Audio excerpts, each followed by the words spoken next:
تو 8 چیزیں ایسی ہیں، 8 اعمال ایسے ہیں، اگر عورت اپنا لے تو اس کی وجہ سے بہت زیادہ، جتنا بھی آپ یہ لفظ بول سکتی ہیں، بہت زیادہ فائدہ ہوگا ان خواتین کو بھی، اور اس کے ماحول اور معاشرے کو بھی، اور گھر کے اندر بھی، اور یہ دور دراز تک جو دین پھیلے گا اس کے اندر بھی ان خواتین کا، ان عورتوں کا، ان بچیوں کا حصہ ہوگا۔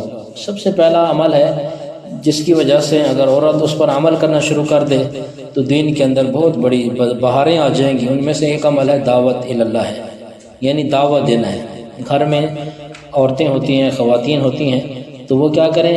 گھر میں اگر کوئی بیوی ہے تو وہ شوہر کو، بیٹی ہے تو باپ کو، بہن ہے تو بھائی کو، ماں ہے تو اولاد کو، وہ کیا کرے؟ وہ دعوت دے، اور وہی فکر اپنے دل کے اندر رکھے جو اللہ کے رسول صلی اللہ علیہ وآلہ وسلم کو ایک فکر تھی، ایک تڑپ تھی کہ میرا ایک امتی جہنم سے بچ کر جنت کا وارث بن جائے، جنت کا حقدار بن جائے۔ اس طرح ماں اولاد کے لیے، بیوی شوہر کے لیے، بہن بھائی کے لیے، ماں اولاد کے لیے یہ ایک فکر ہو جائے کہ یہ ہمارے جو گھر کے افراد ہیں، وہ باپ کی صورت میں ہو، ماں کی اولاد کی صورت میں ہو، شوہر کی صورت میں ہو، بھائی کی صورت میں ہو، کہ جو ہماری فیملی ہے یہ بھی جہنم سے بچ کر جنت میں جانے والی بن جائے۔ تو اس کے لیے فکر یہ پیدا کرنی ہے کہ دعوت دینی ہے۔ بارہا صبح شام دوپہر جب اذان ہو جائے، جو مرد ہے گھروں کے اندر ان کو مسجد میں بھیجنا ہے، ان کو وضو کا پانی بھر کے دیں، ان کو تیار کریں، ان کو کپڑے استری کر کے دیں، جو بھی ان کی ضرورت ہے اس کا خیال رکھیں، اور ان کو بار بار کیا ہے وہ دعوت دیں، اس پر فکر پیدا کریں۔ تو یہ عمل ایسا ہے کہ اگر آپ کریں گی تو اس کی وجہ سے پورے گھر کے اندر یوں سمجھے کہ ایک ماحول بن جائے گا دین کا۔ اور دوسرا عمل ہے نماز کا۔ جو عورت خود نماز کا اہتمام کرتی ہے، نماز کی فکر مند ہوتی ہے، اس کی تربیت کرنے میں، اور جو نماز میں سست ہوتی ہے، غافل ہوتی ہے، اس کی تربیت کرنے میں بہت بڑا فرق ہوتا ہے۔ آپ کے گھر میں کوئی شادی ہے، کوئی دکھ ہے، کوئی سکھ ہے، جب نماز کا وقت ہو جائے، اذان ہوئی ہے، اول وقت میں آپ نماز کا اہتمام کریں، فکر، باقی سارے کام چھوڑ دیں، پہلے نماز۔ آپ کہیں رشتہ داروں کے گھر میں گئی ہوئی ہیں، پہلے نماز۔ آپ کے پاس مہمان آئے ہوئے ہیں، پہلے نماز۔ والدین آئے ہوئے ہیں، پہلے نماز۔ کھانا سب کچھ بعد میں، لیکن والدین ہیں، رشتہ دار ہیں، ماموں ہے، تایا ہے، جو بھی عزیز ہے، محلے کی عورتیں ہیں، گھر میں کوئی تقریب ہے، پہلے نماز کا اہتمام کریں۔ تو جو عورت نماز کی فکر مند ہوتی ہے، یہ ہو ہی نہیں سکتا کہ اس کی اولاد ہو اور وہ بے نمازی ہو۔ لیکن یہ بے نماز اولاد کب بنتی ہے؟ جب باپ بھی سویا رہے اور ماں بھی سوئی رہے۔ اب اس نے کیا، پھر اس کی اولاد نے کیا بننا ہے؟ اس کی اولاد نے کیا نمازی بننا ہے؟ اس لیے اس بات کا بھی خوب اہتمام کریں کہ جو مرضی ہو جائے، نماز ہر حال کے اندر کیا کرنی ہے؟ ہم نے پڑھنی ہے۔ جیسے ہی نماز کا وقت ہوگا، جیسے ہی مسجد سے اذان کی آواز آئے گی، جیسے ہی نماز کا وقت داخل ہوگا، پہلے نماز، باقی کام، باقی تقاضے سب کے سب کیا ہے وہ بعد میں ہوں گے۔ تو جو اس طرح نماز کا اہتمام کرے گی تو اس کے گھر کے اندر مرد، وہ باپ کی صورت میں ہو، شوہر کی صورت میں ہو، بھائی کی صورت میں ہو، بیٹے کی صورت میں ہو، وہ سارے کے سارے کیا ہو جائیں گے؟ وہ نمازی بنیں گے۔ تو اس کا بھی۔ اور تیسرا عمل ہے تلاوت قرآن۔ عورت گھر کے اندر تلاوت کا بھی خوب اہتمام کرے۔ مولانا زکریا صاحب رحمۃ اللہ علیہ، جنہوں نے فضائل اعمال لکھی ہے، وہ خود لکھتے ہیں، آپ نے پڑھا ہوگا بارہا اس تعلیم کے حلقے کے اندر، مولانا زکریا رحمۃ اللہ علیہ فرماتے ہیں کہ ہماری گھر کی عورتوں کا یہ عالم تھا کہ وہ گھر کے کام کاج بھی کرتی تھی، اور 15 سے 20 پارے روزانہ وہ قرآن کی تلاوت کے بھی کیا کرتی تھی۔ آپ اندازہ لگیں وجہ کیسے تھی کہ قرآن کے ساتھ اتنا ان کو شوق تھا کہ قرآن ان کے سینوں میں محفوظ تھا۔ وہ برتن دھو رہی ہے، قرآن پڑھ رہی ہے، وہ جھاڑو دے رہی ہے، قرآن پڑھ رہی ہے، وہ کپڑے دھو رہی ہے، وہ قرآن پڑھ رہی ہے، وہ چارپائیاں نکال رہی ہے، قرآن پڑھ رہی ہے، وہ چارپائیاں اندر رکھ رہی ہے، وہ قرآن پڑھ رہی ہے، وہ بچے کو دودھ پلا رہی ہے، وہ قرآن کی تلاوت کر رہی ہے۔ یعنی گھر کے کام کاج بھی، کھانا بنا رہی ہے، آٹا گوندھ رہی ہے، روٹیاں بنا رہی ہے، سالن پکا رہی ہے، جو کام بھی کر رہی ہے، ساتھ ساتھ اللہ کے قرآن کی کیا ہے وہ تلاوت بھی کر رہی ہے۔ تو یقیناً جب اتنی عورت قرآن کی تلاوت کے اہتمام کرے گی تو میں کیا اب آپ کو کیسے سمجھاؤں کہ اس کی اولاد میں بیٹا ہو یا بیٹی ہو اور ماں قرآن پڑھ کے بچے کو دودھ پلانے والی ہو جائے، اور تو اس کی گود کے اندر کیسے وہ بچے حافظ قرآن نہیں ہوں گے؟ کیسی وہ بچیاں نیک پیدا نہیں ہوں گی؟ اس لیے عورت تلاوت کا بھی خوب کیا کرے، وہ اہتمام کرے، تاکہ اس کے قرآن کی تلاوت کی برکات کی وجہ سے اس کے گھر کے اندر قرآن کی تلاوت کا ایک نور آ جائے اور ایک گلدستہ بن جائے، ایک خوشبو پھیل جائے قرآن کی تلاوت کی۔ ویسے بھی جن گھروں کے اندر قرآن پاک کی تلاوت ہوتی ہے، جیسے رات کو ہم آسمان کی طرف دیکھیں تو ہمیں ستارے چمکتے ہوئے نظر آتے ہیں، اسی طرح جو گھر میں تلاوت کرتے ہیں، جن گھروں میں اللہ کے قرآن کی تلاوت ہوتی ہے، وہ گھر آسمان والے جب نیچے دیکھتے ہیں تو ان کو ایسے چمکتے ہوئے نظر آتے ہیں جیسے رات کو ہمیں ستارے چمکتے ہوئے نظر آتے ہیں۔ تو عورت تلاوت کا بھی خوب اہتمام کرے۔ اور چوتھی بات ہے تربیت اولاد۔ اولاد کی ہر حال کے اندر کیا کرنا، وہ تربیت کرنا، اور ابتدا سے، یہ نہیں کہ ابھی چھوٹا سا بچہ ہے، ابھی چھوٹی سی بچی ہے۔ دیکھیں جو آج چھوٹا سا بچہ ہے، آج جو چھوٹا سا بچہ ہے کل کو یہی بڑا ہوگا، آج جو چھوٹی بچی ہے کل کو یہی بچی بڑی ہوگی۔ اچھا آج چھوٹا بچہ اگر اچھا ہے تو کل کو یہی اچھا بھائی بنے گا، اچھا باپ بنے گا، اور اگر جو اچھی بچی ہے تو کل کو یہی اچھی ماں بنے گی، اور اگر بری بچی ہے تو کل کو یہ بری ماں بنے گی، برا بچہ ہے تو کل کو یہ برا باپ بنے گا۔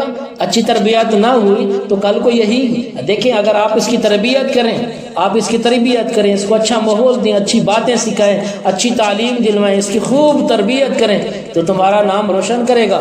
اگر ابتدا سے ہی آپ نے اس کی تربیت کا بیڑا غرق کیا بجائے اچھی تربیت دینے کے، یہی لوگوں کو جس نے کہا کہ اس کو یہ بری بات کر رہا تھا، یہ گالیاں دے رہا تھا، آپ آگے سے کہیں کہ جو چھوٹا سا بچہ ہے، وہ چھوٹی سی ابھی تو بچی ہے نا، تو کل کو یہی اولاد تمہاری پھر تمہارے اوپر ایسے کانٹے چبھائیں گی، ایسے تیر تمہارے سینے میں لگیں گے کہ جو میرے خیال میں ان زخموں کو پھر کوئی بھر بھی نہیں سکتا۔ پھر ہمیں ہمیشہ کے لیے والدین کے لیے وہ ایک باپ بیٹا وہ داغ کی صورت اختیار کر جاتا ہے، کبھی چوری ہے، کبھی ڈکیٹی ہے، کبھی کون سا جرم ہے، کبھی کیا غلطی کر رہا ہے، کبھی کیا جرم کر رہا ہے، کبھی کہیں پکڑا ہوا ہے، کبھی تھانے کی بات ہے، کبھی کچہری کی بات ہے، کبھی کس دھکے، کبھی کیا کر رہا ہے، کبھی چرس ہے، کبھی نشہ ہے۔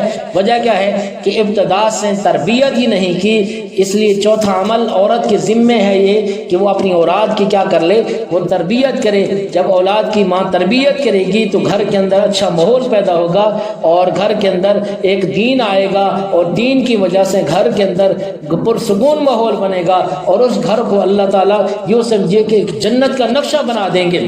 اسی طرح پانچواں عمل ہے کہ گھر کی تعلیم۔ گھر کے اندر آپ یہ فضائل اعمال ہے، فضائل صدقات ہے، آپ اس کی تعلیم کا حلقہ لگانا شروع کر دیں۔ وقت کا تعین کر لیں کہ جس وقت کے اندر سب فارغ ہوتے ہیں، میں مثال دیتا ہوں، اگر عشاء کی تعلیم، عشاء کی نماز کے بعد آپ کو پتہ ہے کہ گھر کے افراد کچھ دیر بیٹھتے ہیں، گپ شپ لگاتے ہیں، اور بعض گھروں میں ٹی وی ہوتی ہے یا موبائل کا جیسے استعمال ہے، اس وقت آپ 10 منٹ کے لیے آپ ان کو ایک جگہ پر بٹھائیں اور ان کو بلائیں، اپنے سامنے کتاب رکھیں، فضائل اعمال کا ایک واقعہ، 2 واقعات آپ اس کے سامنے پڑھیں، اور پھر ان کو اس کا جو خلاصہ جتنی آپ کو سمجھ ہو، اگر نہیں ہے سمجھ تو وہ جو فائدہ لکھا ہوتا ہے وہ بھی پڑھ کر اس کو سنائیں، اور روزانہ ایک تعلیم کا ماحول بنائیں، ایک تعلیم کا حلقہ بنائیں۔ اب اس کا فائدہ کیا ہوگا، اس کا اثر کتنا ہوگا، وہ آپ کو میں ایک واقعہ سناتا ہوں کہ جب ایک استاد نے طالب علم کو کھڑا کیا اور پوچھا بیٹا بتا بڑا ہو کر کیا بنے گا، اب اس نے کیا کہا میں فوجی بنوں گا۔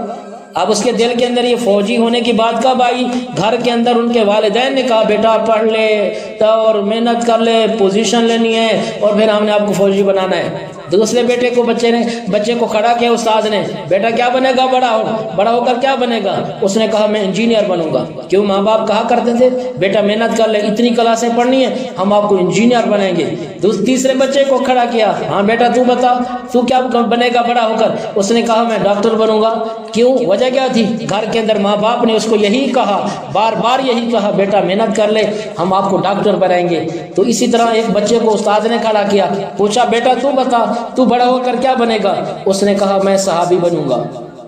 اس نے کہا میں صحابی بنوں گا۔ اب صحابی کیسے بن سکتا ہے، وجہ کیا تھی کہ گھر کے اندر ایک تعلیم کا حلقہ لگتا تھا۔ وجہ یہ تھی کہ گھر کی بڑی عورتیں اس بچے کو ایک صحابی کا روزانہ واقعہ سناتی تھیں، وہ کبھی احد کا واقعہ، کبھی بدر کا واقعہ، اور کبھی کس صحابی کا واقعہ، کبھی کس صحابی کا واقعہ۔ بچے کے دل کے اندر اتنی محبت اور عقیدت، پیار آیا، اور دین کے لیے اپنے آپ کو کیا کرنے کے لیے، قربان کرنے کے لیے وہ تیار ہوا۔ اس لیے اس کے اندر یہ جذبات آئے کہ میں صحابی بنوں گا۔ یہ تعلیم گھر کی تعلیم کا کیا تھا؟ اثر تھا۔ اس لیے ایک عمل پانچواں یہ بھی عورتوں میں اگر کوئی کر لے تو اس کے لیے بھی بہت بڑا کیا ہے فائدہ ہوگا گھر کے اندر، گھر کی تعلیم کا۔